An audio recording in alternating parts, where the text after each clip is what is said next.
Welcome to HB Reddit Stories. Today, we will see stories of r/Am I the a-hole? Am I the a-hole for sending my little sister a vet bill after she tried to get my horses to breed? I 33F am a horse breeder and own 10 horses. I have a little sister 19F who was a surprise baby for my parents. They didn't think they could have more after me, so she is quite babied even now. They begged me to take her on to help her get some work, and I agreed, but made it clear she'd have to work hard and there would be no slacking. She has generally been fine with it and enjoys being around the horses, though I do have to light a fire under her arse at times to get her to keep working.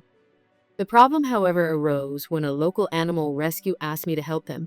They had a stallion surrendered to them, and they didn't have the capabilities to take care of him. I had room, so agreed to take him. I've also arranged a full genetic testing on him to ensure he's alright, as it seems like he was gotten through backyard breeders. I've also made an appointment to have him gelded, as I don't know enough about him to risk him not being gelded. He has his own paddock and is kept in a separate stable than my own horses, just to be safe. I'm slowly socializing him, but I'm taking no risks. I've been letting my sister sit in on my breeding planning for 2025, and my main stars are going to be Dante and Willow. They've had 4 successful and healthy foals who are going to go into dressage. I know they work well together, and Willow has had a 2-year break, so she'll be ready to go again this year. The first warning bell I overlooked was that my sister asked about the new stallion and when I'd be breeding him. I explained he'd not be bred as there was too many unknowns. I don't know his health, and I don't have a good enough grasp of his temperament. She protested that he was pretty though, prettier than Dante, and I explained there was more to this than looks. I thought she'd understood and didn't think further on this. Yesterday, an emergency came up, and I had to leave my sister alone for an hour. I told her she could take an hour break. When I came back, I found to my horror she'd put Willow into the paddock with the new stallion. I asked her what the F she was doing, and she told me she just thought they'd work well together, and she was doing me a favor. I got Willow out of there, but not before the new stallion bucked and reared quite a bit from stress. I got Willow out of there, then set about calming him down. I told my sister to get home and not come back, shouting at her quite a bit. I then had a vet come out and check them both fully to ensure they'd not hurt each other. My one relief is Willow isn't in estrus yet. I had the bill sent to my sister at my parents' house. They called me today in a panic asking what the hell this was. When I explained, they told me I was being unfair and she didn't understand, that she couldn't pay this and was being cruel, and my sister was crying. I told them she did understand, she just didn't care, that she could pay or they could pay, but I wasn't. They are freaking out over how they'll afford this. Am I taking it too far? Top comments. Horse owner, absolutely not the a-hole. What the F was she thinking? He could have killed your mare. Bet she wouldn't like that bill or the lost income afterwards. OP replies. Exactly. I freaked out and was shaking so badly. Willow is a total baby and would never have hurt him, but he is a huge screaming unknown. Next story. Am I the a-hole for refusing to help my best friend with her wedding because she didn't make me a bridesmaid? My best friend, 24F. We'll call her May, and a 24F have been close since middle school. We've talked about being in each other's weddings, so when she got engaged last year, I assumed I'd be a bridesmaid. She recently asked me to help with the wedding planning, but when she showed me the list for her bridal party, I wasn't on the list. I asked why, and she got awkward and said she had to make some choices. The party included her sister, her fiancé's sister, and a few newer friends she's known for a couple of years. She wanted a small party. I didn't want to make it a big deal though. I congratulated her and figured I'd still be a guest. But then she started asking me for a lot of help. Things like dress shopping, DIY decorations, venue hunting, making party favors, etc. I finally told her, hey, I love you, but I feel weird doing all of this when I'm not even a bridesmaid. She got angry and said that she thought I'd still want to be involved because we're best friends. I told her I'd still be at the wedding, but I wasn't going to do all of this extra work when she didn't even consider me close enough to be at her bridal party. Now she and some of our mutual friends are giving me the cold shoulder, saying I'm being petty and making the wedding about me. But I'm not going to be doing bridesmaid level work if I'm not one. Am I the a-hole? Top comments. It's hard to get over the feeling of being replaced by new and fresh friends. But friendships fluctuate. It is very possible that she doesn't feel you'd mesh that well with her new friends. That makes her suck, not you. You have every right to step back from having to do all her bidding. And if anybody says anything to you about it, just remind them that there are several others in her wedding party that should support the bride. When my sister married my brother-in-law, I was excluded from the wedding party. She referred to me as her personal attendant, which was her way of getting me to do all the work but not be included in the wedding itself. I figured at the very least I'd be named in the wedding program. Nope. Nothing.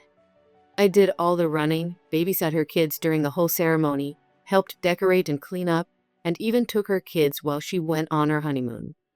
When the pictures were taken, she created her wedding album from her favorites. I wasn't in a single one. It was then that I realized we just weren't very close. I was very bothered by it, I'll admit. But when I got married, I excluded her from my wedding party. Of course, I married at City Hall, so it wasn't that blatant. However, I was conversing with my sister and cousin one time about 10 years ago during cousin's bridal shower. She asked about my sister's wedding, and I just answered, "Oh no, we're not very close at all." My sister's mouth dropped open. I have only one sister. Yes, we are. I turned and looked at her. No. If life gives me hardships, you'd be the last person I'd look to for a shoulder. You don't even know who I am. Since then, she's changed. She's worked hard for it, too. We now go on vacations every year, and we call each other regularly. Next story. Am I the a-hole for agreeing with my daughter it is weird her friend's mom has access to their conversations? My daughter is 14 years old and has a friend, Chloe. She and Chloe have been friends for a little over a year now. Chloe's mom, Gina, is someone I'd consider pretty strict. I was aware she'd check Chloe's phone, and I know a lot of parents do this. But I found out a few months ago through my daughter that she'd respond through Chloe's phone to Chloe's friends, including my daughter. It was never anything overkill, just Chloe can't talk right now, she's busy with homework, or whatever. I thought this was odd, but didn't say anything to Gina about it because that's her life and her business. I got a call from Gina earlier this afternoon. She was very pissed off and told me that my daughter was rude. I needed to start monitoring what she says, etc. I asked her what exactly happened, and she said my daughter gave her an attitude via text. I was still very confused and asked why they were texting. Gina became exasperated and snapped through Chloe's phone. I told her I'd call her back and asked my daughter specifically what happened. My daughter willingly showed me her texts. She had texted Chloe something. Gina had responded using Chloe's phone saying Chloe was busy. My daughter replied asking when Chloe would be available to talk. Gina told her, when she's ready, stop texting her. My daughter replied, "You don't have to be so rude." Gina said she wasn't being rude. My daughter said yes, Gina was, and also called her a weirdo for using Chloe's phone. I told my daughter next time, just don't engage. I did also say it wasn't kind to call someone a weirdo and not to do it again, but that I also understood her frustration. I didn't punish her. She seemed receptive to the talk, and I left it at that. I called Gina back and told her I had spoken to my daughter and handled the problem. Gina started ranting that I need to monitor my daughter's phone, and have I seen some of the things she talks about? She started on crushes, rants about teachers, saying there were times my daughter badmouthed me when frustrated. I said that's all fine. I'd rather her have a safe space to vent with her friends, after all. She's a teenager. Gina kept pressing on the issue and what would be done. I told her nothing. I spoke with my daughter and handled it. Gina said, but she insulted an adult. I told her I handled it, but my daughter also didn't say anything that wasn't true. Gina was acting like a weirdo. Now Gina is angry with me. My daughter doesn't care that I said all of this. However, my husband thinks that I shouldn't have said it, as it didn't solve anything, and Gina can parent how she wants. I said I never commented on Gina's parenting until she tried to undermine/insult mine. Am I the a-hole? Top comments. Not the a-hole. But truthfully, Gina is psycho weird and seems obsessed to punish your daughter. Your daughter may think she has a safe space with her friend, but Gina can manipulate what your daughter is saying. Gina can also impersonate your daughter's friend and have her expose something personal. Unfortunately, I wouldn't let my daughter be close friends with this person. There is a big liability for your daughter to go to Gina's home/text her friend when the mother is constantly monitoring with psycho intentions. Opie replies, "It seems like Gina isn't going to allow Chloe to talk to my daughter anymore. Via text, anyway. My daughter feels confident they can still talk at school. So, hopefully, that'll cut Cuckoo for Cocoa Puffs out of our lives." Next story. Am I the a-hole for asking my friend to leave my birthday party because she brought her crying baby? Sorry, longish post. I 27F recently threw a birthday party at my apartment. It was a pretty low-key gathering with about 10 friends, lots of snacks, a couple of drinks, and just a fun night hanging out. Everything was going fine until my friend, Sarah 28th, showed up with her 7-month-old baby. Now, I love Sarah, and I know she's a mom, but I wasn't expecting her to bring the baby to a party, especially since we had planned to play games, drink, and chat. The baby started crying almost immediately when they walked in, and Sarah tried to calm her down, but she was clearly struggling.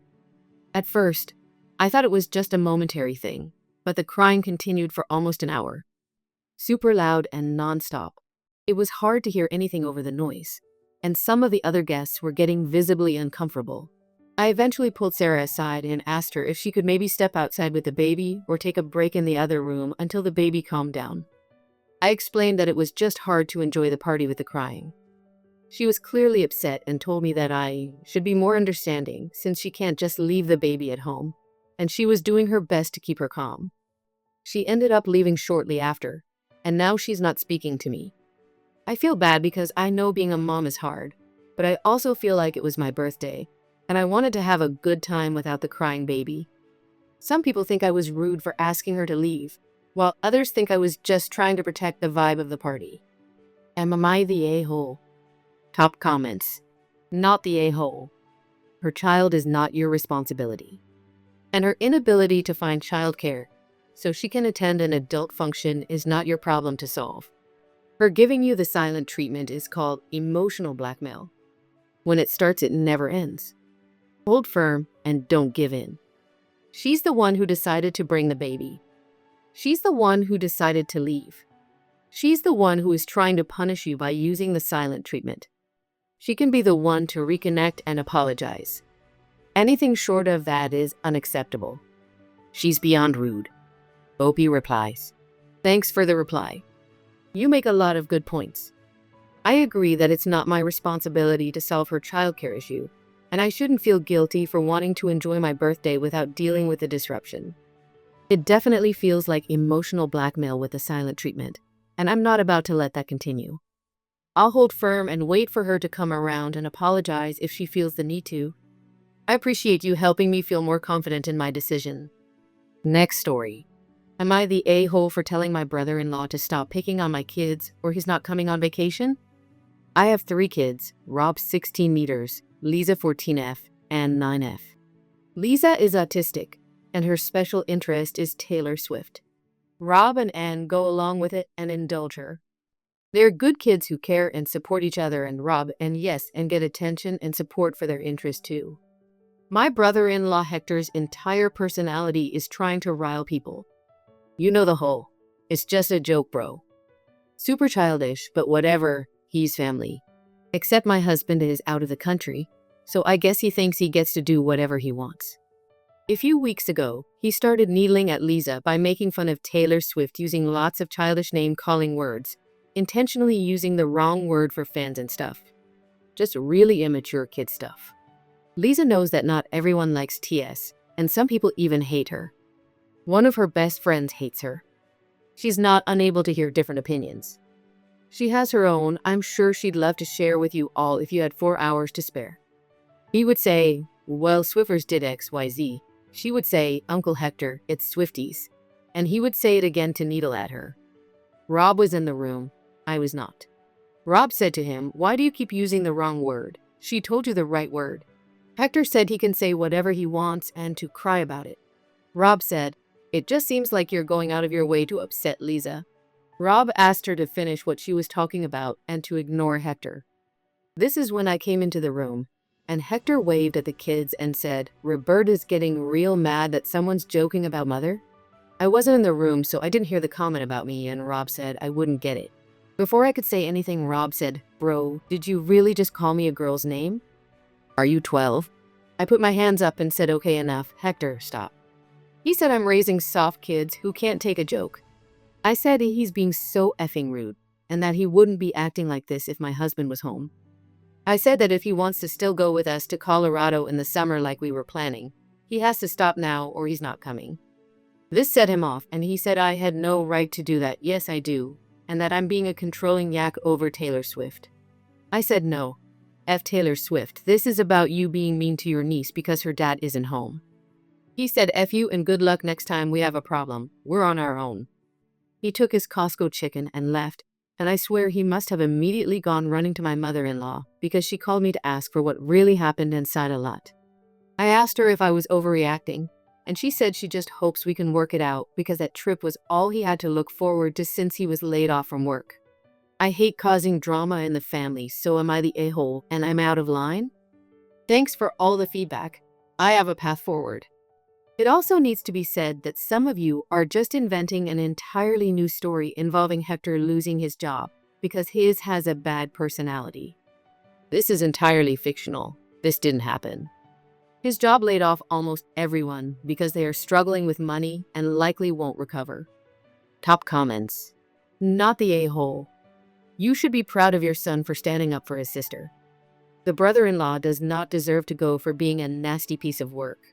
Opie replies, Rob is a very good son and has always been protective of his sisters, and I'm very grateful for that because I didn't have the same relationship with my brother, sadly. I hope you guys like this video. If you did, make sure like, comment, share, and subscribe the channel HB Reddit Stories.